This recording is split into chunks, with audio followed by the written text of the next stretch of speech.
Traiza moa no tena fetra ny fitiavan'Andriamanitra. Fanontaniana mety efa voavaly zany saingy izao. Andao hotrandratsika tao anatin'ity fandarana université anasako anao am-pitiavana ny hanaraka izany hamalitsika ny fitiavan'Andriamanitra.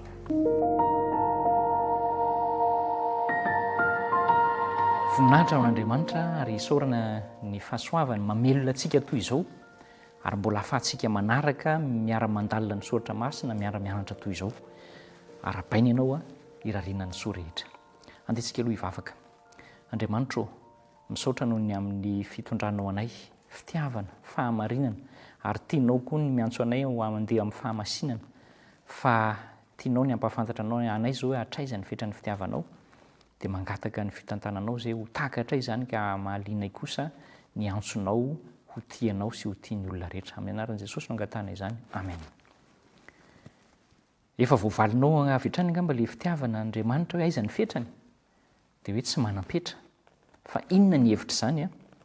Andeha ho dinitsika izay. Eno ny ny fitiavantsika olombelona dia toy ny sakely-drano kely fotsiny eo anatrehan'ny ranomasimbe tsy hita lany. Izay ny fitiavana hain'ny ray mpianakaviana aseho ho an'ny zanany sy ho an'ny taranaka mifandimby. Fa ny fitiavan'Andriamanitra zany dia mbola mihoatra lavitra noho sary aseho an'ny ranomasina midadasika ary tsy mety ritra, tsy misy fetra.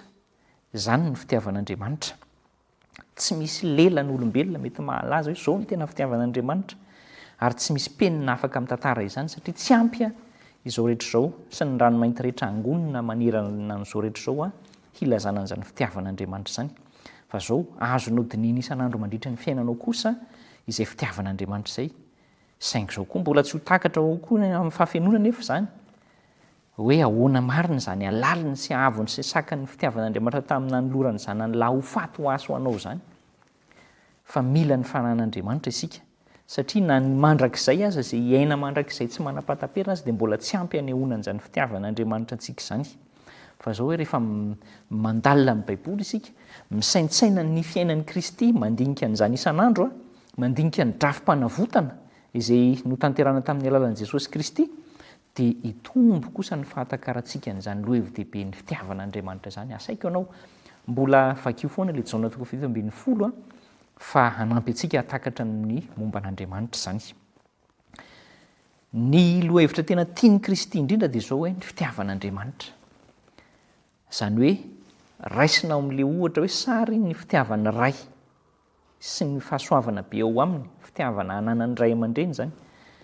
Nijanony ela teo amin'ny fahamasinan'ny toetra mampanasy ny lalàny Andriamanitra, lalàn'Andriamanitra izany Jesosy, naneho ny tenany tamin'ny vahoaka izy toy ny hoe izy izany ilay hoe lalana sy fahamarinana ary fiainana izany nanehoany tenany.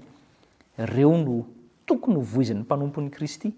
Dia ny momba ny Kristy ilay lalana, Kristy ilay fahamarinana ary Kristy ilay fiainana.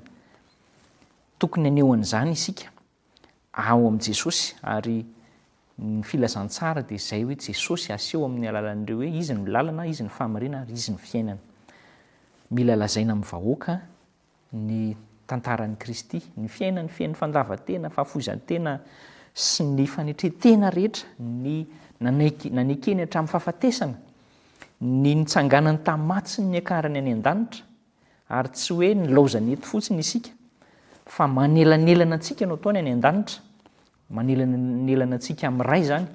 Raha mitady famonjena isika dia izy no miresaka amin'ny ray hoe vonjeo izy ray io. Dia rehefa ekena izay dia voavonjy isika na hoe vonjena isika.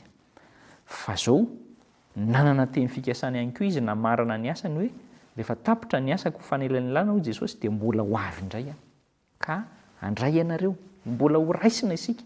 Manomboka amin'izay fandraisana izay no ahazoana tena sy vatana vaovao ary iainana fiainana mandrakizay miainga makany an-danitra aloha amin'izao vatantsika avaozin'Andriamanitra izao. Dia rehefa avy eo dia miaina fiainana mandrakizay tsisy fahafatesana intsony. Izany no ampanantenainy asa ianao. Tsy mahafaly ve izany? Fa izao tsy misy fetra ny fitiavan'Andriamanitra ary na ny fanakarana an'izay izy dia tsy misy fetra ihany koa fa mbola tian'Andriamanitra isika hahatakatra ao anatin'ny maharitra mandrakizay mihitsy hoe izany no fitiavan'Andriamanitra. Mahafantatra an'Andriamanitra ve zasy ianao?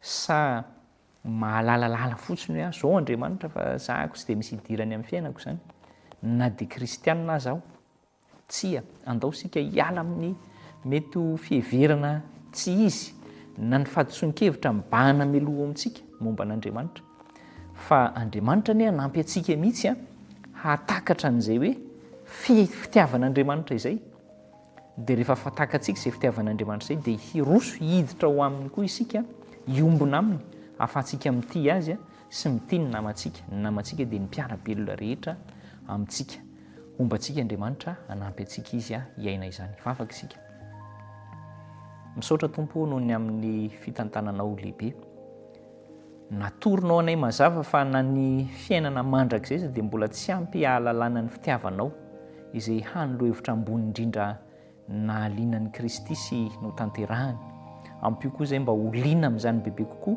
sy hahiditra ao amin'ny fiombonana aminao mba hanatanterana an'izany hoe fitiavana an'Andriamanitra sy fitiavana ny olona rehetra izany amin'ny anaran'i Jesosy no angatahanay izany vavaka izany amen.